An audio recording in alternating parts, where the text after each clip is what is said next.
ధన్యవాదాలు తెలియజేసుకుంటూ సెలవు తీసుకుంటున్నా. Thank you. మానీ గారికి ధన్యవాదాలు. ఇప్పుడు బ్రాహ్మణుల సంక్షేమం మీద మాట్లాడడానికి రాష్ట్ర బ్రాహ్మణ సాధికార సమితి చైర్మన్ గారు అలాగే స్టేట్ ఆర్గనైజింగ్ సెక్రటరీ బుచ్చ రాంప్రసాద్ గారిని మాట్లాడవలసిందిగా కోరుతున్నాం.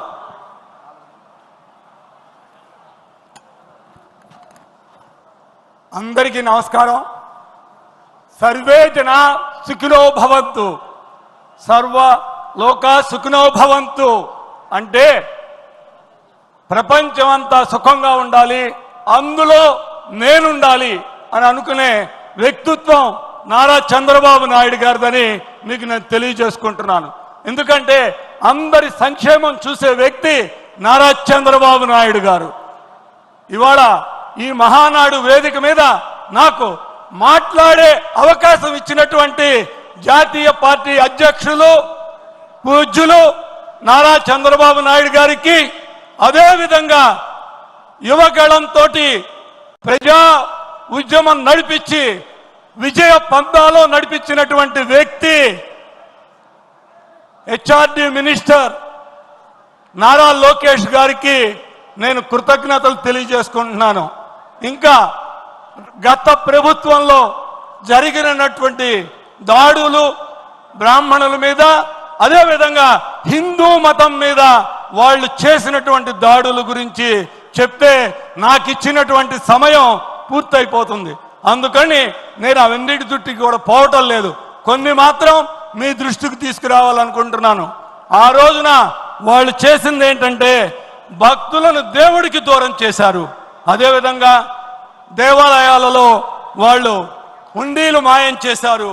అదేవిధంగా దేవాలయాల్లో విగ్రహాలు మాయం చేశారు. అదేవిధంగా కనకదుర్గమ్మ వారి వెండి సింహాలను దొంగిలించారు. అదేవిధంగా టీటీడీలో చివరికి ఎంతో భక్తితో ఇచ్చే తల నీలాలను కూడా అమ్ముకున్నటువంటి ప్రభుత్వం జగన్మోహన్ రెడ్డి ప్రభుత్వం. ఒక్కసారి మీరు ఆలోచించండి. తిరుపతిలో వాళ్ళు చేసినటువంటి అగాచారాలు, రకరకాలటువంటి వ్యవహారాలు ఒక్కసారి చూస్తే ఎంతో మనసు బాధేస్తుంది. చివరికి ప్రసాదం, ఎంతో భక్తితో భావించే ప్రసాదంలో కూడా కల్తీ నెయ్యి వాడి ప్రసాదాన్ని కూడా భక్తులకు దూరం చేసే పరిస్థితి. ఇలాంటివన్నీ గత ప్రభుత్వంలో చేసినటువంటి సందర్భాలు మనం చూస్తూనే ఉన్నాం. కానీ ఇవాళ నారా చంద్రబాబు నాయుడు గారు ముఖ్యమంత్రి అయిన తర్వాత 2014-19లో ఆయన సారథ్యంలోనే ఆ రోజున బ్రాహ్మణ కార్పొరేషన్ ఏర్పాటు చేయడం జరిగింది. బ్రాహ్మణ కార్పొరేషన్ ద్వారా 1,63,000 కుటుంబాలకి సహాయం చేయటం జరిగింది గత మన ప్రభుత్వంలో. కానీ 2019-24లో వాళ్ళు ఈ బ్రాహ్మణ కార్పొరేషన్ నిర్వీర్యం చేశారు. ఒక్క వ్యక్తికి కూడా ఎటువంటి సహాయం అందినటువంటి సందర్భం లేదు. కానీ మన లోకేష్ గారు జాంపవిలో మాతో బ్రాహ్మణులతో రచ్చబండ ఏర్పాటు చేసినప్పుడు అక్కడ వాళ్ళు కోరినటువంటి కోరికలన్నింటిలో కూడా తీర్చడానికి సిద్ధపడ్డారు. దానిలో భాగంగానే వేదం చదువుకున్న వాళ్ళకి ప్రతి నెల 3,000 రూపాయలు, ఎంత ఆర్థికంగా కష్టంగా ఉన్నా కానీ నారా చంద్రబాబు నాయుడు గారు ఈ ప్రభుత్వం వచ్చినటువంటి 2వ నెలలో నుంచే డబ్బులు వేయటం జరిగింది. అదేవిధంగా ధూపదీప నైవేద్యం కోసం 5,000 ఇచ్చే గుళ్లలో 10,000 రూపాయలు ఇవ్వటం జరిగింది. 10 నుంచి 15,000 రూపాయలు ఇచ్చాం. ఇది కూడా అన్ని గుళ్ళకు కూడా ఇవాళ పంపడం జరుగుతుంది. ఎండోమెంట్ కోసం ఒక ఎండోమెంట్ కమిటీ వేయటం జరుగుతుంది.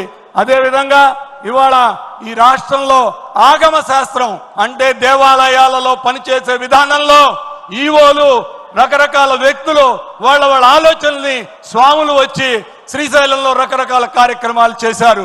వాటన్నిటినీ కూడా లేకుండా ఉండటం కోసం ఆగమ శాస్త్రాలు ఏర్పాటు చేయటం, ఆగమ శాస్త్ర కమిటీని ఏర్పాటు చేయటమే నారా చంద్రబాబు నాయుడు గారి వల్లే జరిగింది. అదేవిధంగా ఇవాళ ఎండోమెంట్ కమిటీ వేస్తున్నారు.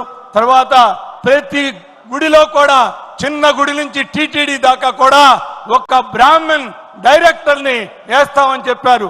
పూజారి కాకుండా ఇంకొక బ్రాహ్మణ్ని డైరెక్టర్గా కూడా వేస్తామన్నారు. మీ అందరికీ తెలుగుదేశం పార్టీ తరఫున ఇవాళ బ్రాహ్మణ తీర్మానం తరపున మీకు నేను ఒకటే చెప్తున్నా, ఈ రాష్ట్రంలో బ్రాహ్మణులకి గత ప్రభుత్వంలో దొంగిలింపబడినటువంటి ఆక్యుపై చేసినటువంటి భూములని, అదేవిధంగా వాళ్ళకి జరిగినటువంటి నష్టాలని, పూజారుల మీద దేవాలయాల మీద జరిగిన దాడుల మీద ఎంక్వైరీ చేసి వాళ్ళందరినీ కూడా శిక్షించడానికి మా చంద్రబాబు నాయుడు గారు సిద్ధంగా ఉన్నారని, దానికి మనం అందరం సహకరించాలని కూడా మరొక్కసారి తెలియజేసుకుంటూ సెలవు తీసుకున్నాను. జై తెలుగుదేశం, జై చంద్రబాబు నాయుడు గారు, జై లోకేష్.